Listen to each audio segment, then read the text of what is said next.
का लोक है, 21 ब्रह्मांड हैं इसके, और यहाँ का विधान है जन्म और मृत्यु सदा बनी रहेगी।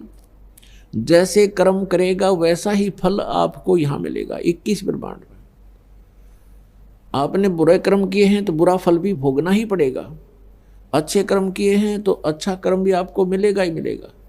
लेकिन जन्म और मृत्यु और ये कर्मों का भोग दंड आपको भोगना ही पड़ेगा और सदा इसका फेस करना पड़ेगा।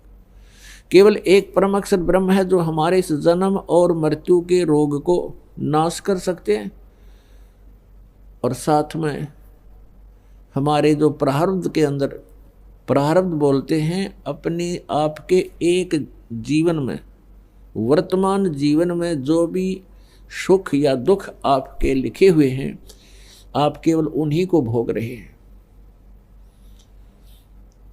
और केवल परम अक्षर ब्रह्म आपके इस प्रारब्ध में परिवर्तन कर सकते हैं, क्योंकि पुण्यों से सुख होता है और पापों से दुख होता है, संकट आते हैं। और यदि हमारे पाप ही समाप्त हो जाएं प्रारब्ध वाले, तो हमें जीवन में सुख हो सकता है। जैसे किसी के पैर में कांटा लगा हो और कांटे के कारण दुख है और कांटा निकलते ही सुख हो जाएगा। तो हमारे कर्मों के कांटे लगे हुए हैं और इनको ना ब्रह्मा जी काट सकते, ना विष्णु जी, ना शिव जी, ना श्री राम, ना श्री कृष्ण, और न ही ये ब्रह्म। केवल परम अक्षर ब्रह्म इस कांटों को निकाल सकता है। उसी के पास ये औजार हैं जो हमारे पाप रूपी कांटों को निकाल सकते हैं, हमारे जीवन रूपी सफर को साफ कर सकते हैं, उस रास्ते को साफ कर सकते हैं।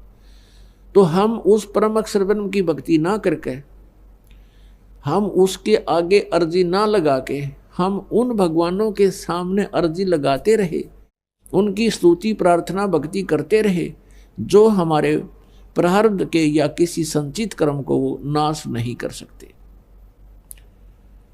वो समाप्त नहीं कर सकते, और जिस कारण से हमें शांति नहीं हो सकती। अब जैसे कोई भी भक्त है, श्रद्धालु है, अच्छी आत्मा है, वो तो भक्ति के लिए वैसे ही संतों के पास जाते हैं। उनके पिछले संस्कार इतने अच्छे होते हैं कि वो भक्ति भगवान के बिना रह नहीं सकते, और वो चले जाते हैं संतों को तत्वदर्शी संत समझकर, और वहाँ जैसा भी उनको ज्ञान दे दिया जाता है। वो श्रद्धालु बिलीवर होते हैं, विश्वासी होते हैं, जो गुरुजी ने कहा वो करबद्ध हो करके और नतमस्तक हो करके स्वीकार करके और उसके ऊपर आरूढ़ हो जाते हैं। उनको पता नहीं कि ये नीम हकीम है, इसके पास सच साधना नहीं है, लेकिन वो उसको पूर्ण संत मानकर साधना करने लग जाते हैं, साधना करने लग जाते हैं। और जो दुखी होते हैं, वो दुख का नाश कराने के लिए, संकट निवारण के लिए भी संतों की ही तलाश करते हैं। पहले तो हम भटकते हैं, जैसे अपनी परंपरागत साधनाएं होती हैं, किसी मंदिर में जाते हैं या किसी मढ़ी पर जाते हैं, वहाँ सब मत्थे उत्थे टेक टाक के हम जब थक लेते हैं, कोई लाभ नहीं होता। कोई बताता है कि वहाँ एक संत हैं, उनके आशीर्वाद से आपका दुख निवारण हो जाएगा, तो वहाँ जाते हैं। वो संत जाते ही आपको कोई क्रियाएं बताता है, ऐसा कीजिए, इतना दान कीजिए, ऐसा कीजिए, ऐसे ऐसे अनुष्ठान कीजिए, ये मंत्र का जाप कीजिए, आपका ये संकट ठीक हो जाएगा। आप ऐसे ही करते हो। जब 2-3 बार आप चले जाते हो, फिर वो कहता है, जब आपको राहत नहीं मिलती, आप प्रार्थना करते हो कि मुझे कोई राहत नहीं मिली, तो वो क्या कहता है कि भाई देखो, ये तो आपके प्रारब्ध में लिखा है, प्रारब्ध में आपने भोगना ही पड़ेगा, और प्रारब्ध का जो पाप है वो तो भोगने से ही समाप्त होता है। और फिर उदाहरण देते हैं कि जैसे भगवान विष्णु अवतार श्री रामचंद्र जी आए थे, विष्णु जी को श्राप दिया था नारद जी ने कि तू एक जीवन अपनी पत्नी के वियोग में बिताएगा। ऐसा ही हुआ। और फिर श्री राम वाली यानी विष्णु वाली आत्मा श्री कृष्ण जी बने, और श्री राम रूप में श्री कृष्ण जी ने यानी श्री राम ने बाली मारा था सुग्रीव का भाई, एक वृक्ष की ओट लेकर धोखे से। तो श्री कृष्ण रूप में उस कर्म का भी भोग श्री कृष्ण जी को भोगना पड़ा। बाली वाली आत्मा एक शिकारी बनी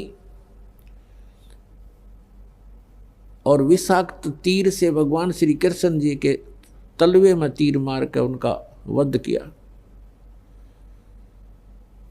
इस प्रकार फिर ये जो तत्व ज्ञानहीन संत हैं फिर ये कथाएं सुना के अपना पीछा छुड़वाते हैं और कहते हैं देखो भगवानों को भी कर्म का दंड तो भोगना ही पड़ा। तो उस समय तो भक्त संतुष्ट हो जाता है, लेकिन वो पाप रूपी कांटा तो फिर भी खटकता ही रहता है और जब तक वो पाप रूपी कांटा नहीं निकलेगा तब तक चैन पड़ नहीं सकती, चाहे कोई कितनी बात बढ़ा ले और कितनी सांत्वना दे दे उसको। फिर वो दूसरे के पास जाता है, वहां से भी कोई राहत इसी प्रकार वो थक लेता है, फिर तीसरे के पास जाता है। जब वहां से भी उसको राहत नहीं मिलती है या तो वो मर जाता है या फिर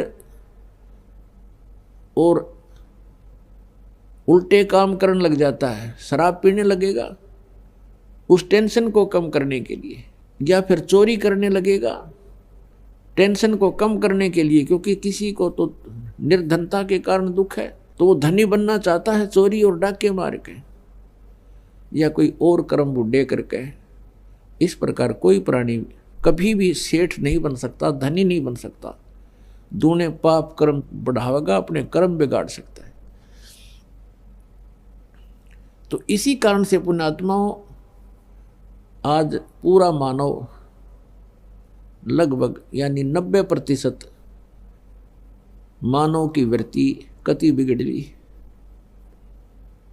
भगवान का डर रहा नहीं, आस्था समाप्त होती जाती है।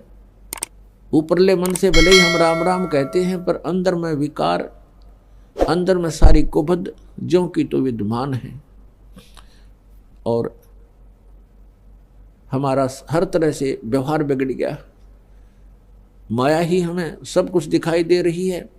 तो इसका कारण ये नकली संत हैं, ये तत्व ज्ञानहीन नीम हकीम जो संत गुरु बने बैठे हैं, ये मंडलेश्वर, ये इसका मुख्य कारण है। क्योंकि इन्होंने सदग्रंथों को समझा नहीं और हमारे को गलत रास्ता दे दिया और श्रद्धालु गुरुजी के बताए अनुसार सिर धड़की बाजी लगा देता है, क्योंकि वो चाहता है कि मेरा कष्ट निवारण हो, मुझे जो टारगेटेड वस्तु मिले, मेरी उद्देशित वस्तु मिले। यही कारण था कि रावण को उसके नीम हकीम गुरु ने राक्षस बना दिया। रावण ब्राह्मण था और उनके गुरु से उन्होंने सब शिक्षाएं प्राप्त की। उन्होंने गुरुजी के आगे ये इच्छा रखी कि मैं राजा बनना चाहता हूं और सब सुविधाएं हो मेरे पास। तो रावण के गुरु ने बता दिया कि भगवान शिव, ये तमोगुण शिव, ये सर्वेश्वर है, महेश्वर है, मृत्युंजय है, कालज्य है और रिद्धि और सिद्धि के ये दाता हैं। ये आपको बहुत धन दे सकते हैं यदि ये प्रसन्न हो गए तो। और बताया कि वेदों में इसी की महिमा है। वेदों को प्रत्येक प्राणी सत्य मानता है और वेदों के आधार से कोई बताता है कि ये वेदों में ऐसा लिखा है, आप ऐसे कीजिए, तो हम उसको शास्त्र अनुकूल साधना जानकर करते हैं और करनी भी चाहिए। लेकिन वो नीम हकीम गुरु समझ नहीं सके कि वेदों में शिव और शंभु किसके लिए संबोधित है। अब वहां वेदों में जो शिव है वो परम अक्षर ब्रह्म की तरफ है और शंभु का अर्थ भी यही होता है, जो एक शंभु होता है एक स्वयंभू होता है। स्वयंभू तो परमेश्वर जो कभी जन्म नहीं लेते वो स्वयंभू हैं, यानी स्वयं ही प्रकट है।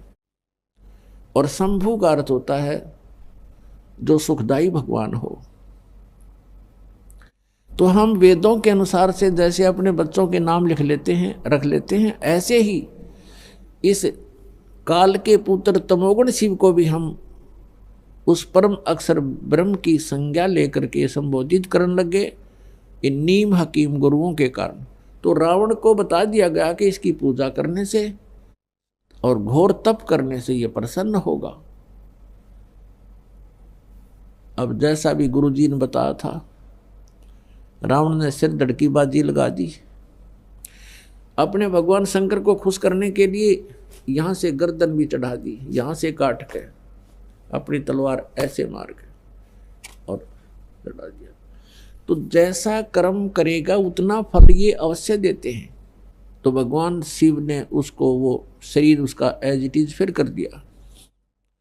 ऐसे 10 बार उसने शीश दिए और 10 ही बार उसको जीवित कर दिया भगवान शिव ने। इतनी शक्ति इन भगवानों में है कि जब तक जीव के सांस हैं और इन परिस्थितियों में यदि कोई उसको ऐसा कुछ होता है तो ये उसको स्वस्थ कर सकते हैं। स्वस्थ का मतलब ये नहीं कि उसके जैसे कर्मदंड के कारण कोई रोग है तो रोग नाश नहीं ये कर सकते, वो भोगना ही पड़ेगा। सिर्फ ये है कि उसके निमित्त उन्होंने ये किया तो वो एज इट इज जैसे उसको जोड़ दिया। जैसे श्री कृष्ण जी और अर्जुन गए थे मोर ध्वज राजा के घर, उनके पुत्र को आरे से चिरवा दिया, मृत्यु होगी, फिर उसको जीवित कर दिया क्योंकि उसके संस्कार थे, अब शेष थे उसके जीवन।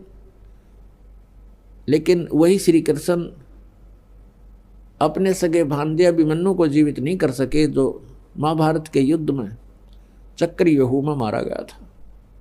सुभद्रा रो रही थी, श्री कृष्ण रो रहे थे, यानी सुभद्रा श्री कृष्ण की बहन थी, वो जीवित नहीं कर सके क्योंकि अभिमन्यु की आयु इतनी ही थी, उसका प्रारब्ध भी इतना था, इसलिए वो कुछ भी परिवर्तन श्री कृष्ण अर्थात विष्णु नहीं कर सके। श्री कृष्ण यानी विष्णु और शिव और ब्रह्मा ये तीनों एक ही सतर के एक ही जैसे शक्ति युक्त प्रभु हैं, इनमें कोई अंतर नहीं है, केवल इनके विभाग का अंतर है। जैसे एक तो गृह मंत्री हो, एक सैर सपट्टा मंत्री हो, पर्यटक मंत्री, तो इनके विभागों में अंतर होने से उनकी जो है महिमा में फर्क हो जाता है आम व्यक्ति की दृष्टि में, लेकिन उनकी शक्ति में अंतर नहीं है, पोस्ट एक जैसी ही है। तो भगवान श्री शिव जी को परम अक्षर ब्रह्म मानकर, मृत्युंजय मानकर रावण ने भक्ति की और सिद्धि मांग ली, रिद्धि मांग ली। सिद्धि आकाश में उड़ जाना, रिद्धि धन मांग लिया, दे दिया धन खूब, इतना धन दे दिया कि सोने की लंका बना ली।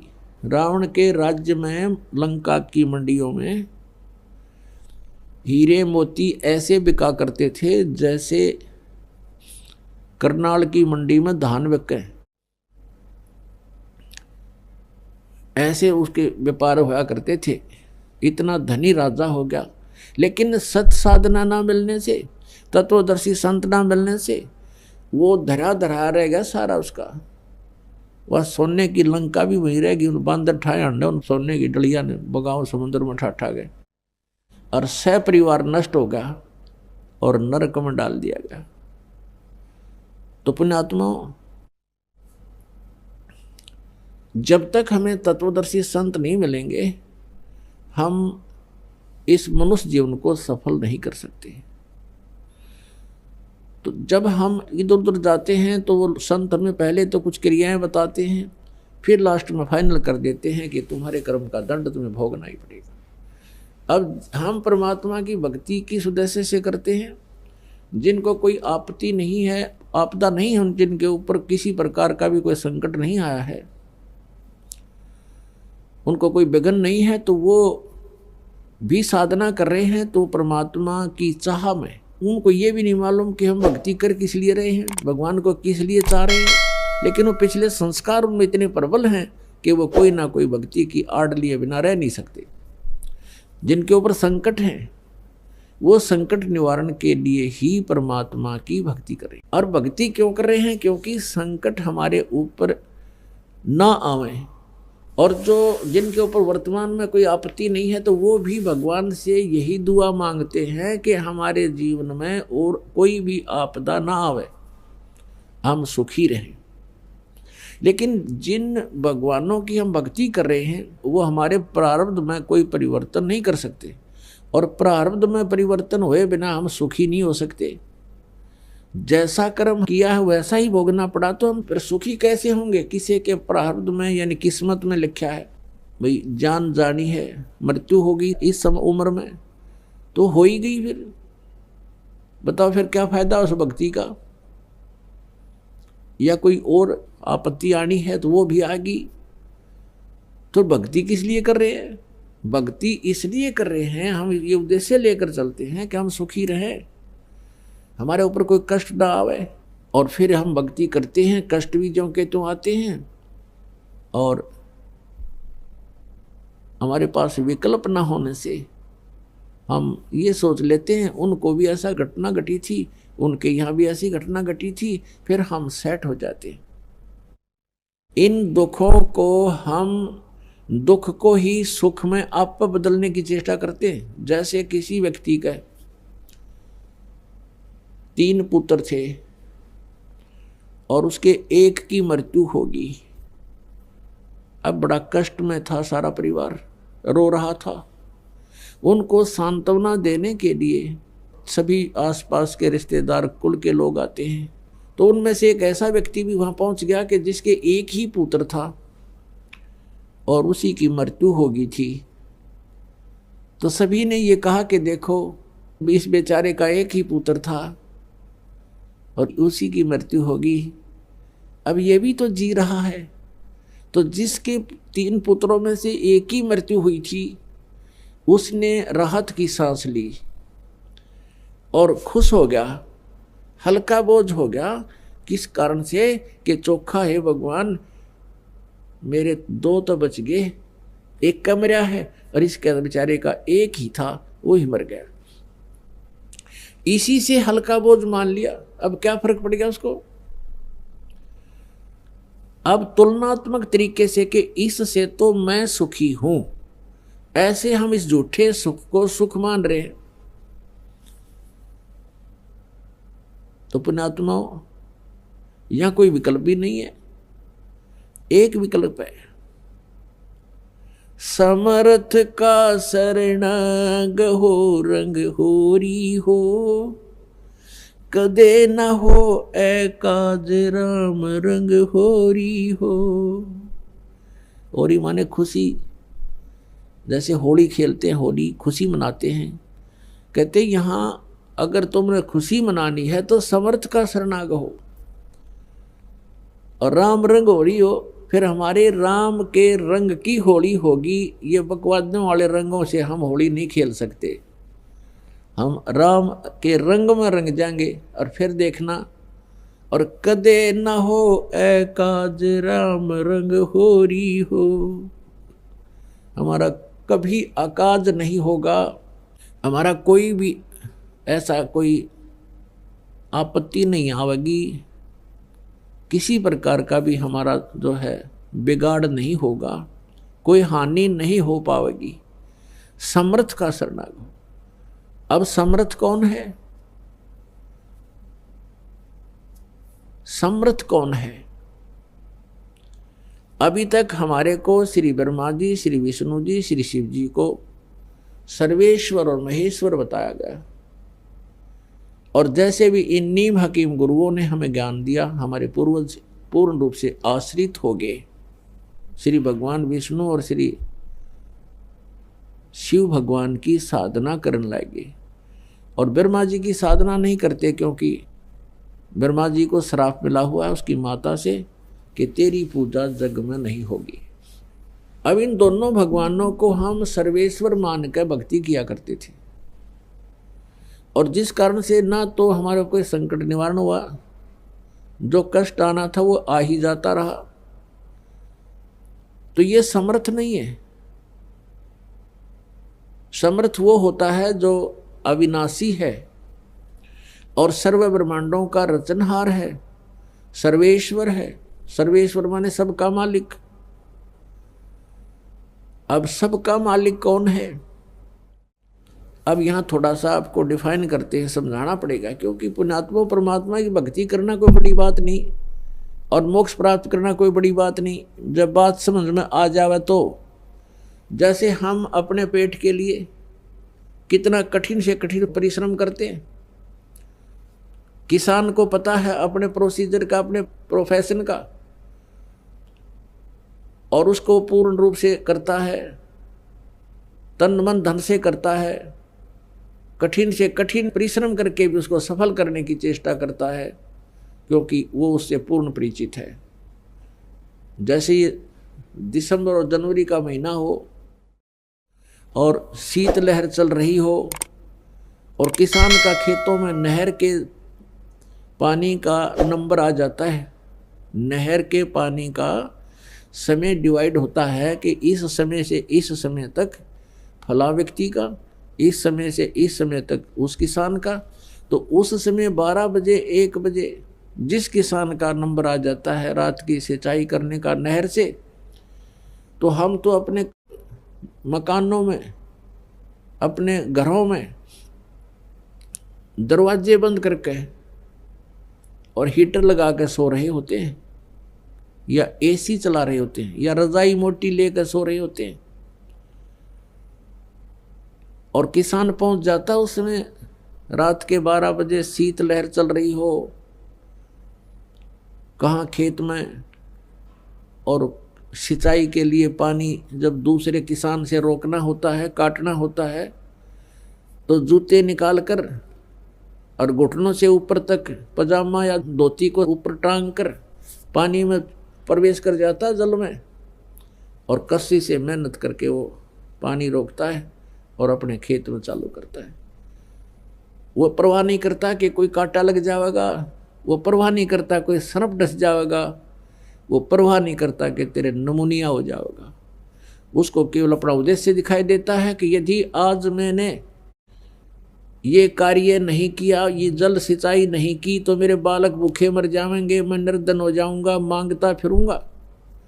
तो वो समझदार है, वो अपने उस कार्य से पूर्ण परिचित है, इसलिए वो कोई परवाह नहीं करता और उस काम को करके ही पीछ दम लेता है। तो पुण्यात्माओं, जिस समय आपको इस मनुष्य जीवन के उद्देश्य का पता लग जाएगा, आप भी तो मनुष्य ही हो, फिर आप इसी तरह कार्य करोगे। आप किसी की परवाह नहीं करोगे, सत्संग सुनने आओगे, भक्ति भी करोगे और परमात्मा पाओगे, क्योंकि ये प्रोसीजर है, यही एक तरीका है उस परमेश्वर के पाने का। कौन सा तरीका है? कि सबसे पहले गुरु हो। परमात्मा कहते हैं, गुरु बिन माला फेरते, गुरु बिन देते दान, गुरु बिन दोनों निष्फल हैं, चाहे पूछो वेद पुराण। अब प्रसंग जो चल रहा है कि हमने सबसे पहले ये देखना है कि वो समर्थ कौन है जिसका हम शरण ग्रहण करें। और जब हमारे ये बात समझ में आ जाएगी, ये फाइनल हो जाएगा कि ये भगवान है समर्थ, और इससे ही हमें वो लाभ होगा जिसकी हम इच्छा कर रहे हैं, तो फिर हम उसी परमात्मा पर आश्रित हो जाएंगे। हम अन्य भगवानों से मन हटावांगे। वैसे कहने से नहीं हटता। जैसे हम कहें कि तुम ये साधनाएं मत करो, ये करो, तो आपका मन डगमग रहेगा कि हम ये क्यों करें, ये क्यों छोड़ दें जो पहले हम कर रहे थे। तो ये सब निर्णय आपके समक्ष होगा, तभी आप इनसे हटोगे, अपने आप हट जाओगे। इन्हीं भगवानों से भी आपकी आस्था अपने आप हट जाएगी। कैसे हटेगी? जैसे गीता जी अध्याय नंबर 2 के श्लोक नंबर 46 में कहा कि अर्जुन, जिस समय बहुत बड़े जलाशय की उपलब्धि प्राप्ति के उपरांत आपकी आस्था उस छोटे जलाशय में रह जाती है, ठीक इसी प्रकार उस परम अक्षर ब्रह्म, उस पूर्ण परमात्मा के गुणों से परिचित होने के उपरांत, उस तत्वदर्शी संत से ज्ञान सुनने के उपरांत, परम अक्षर ब्रह्म की महिमा से परिचित होने के उपरांत अन्य भगवानों में ऐसी ही आस्था आपकी रह जाएगी जैसे बहुत बड़े जलाशय की प्राप्ति के उपरांत छोटे तालाबों में आस्था रह जाती।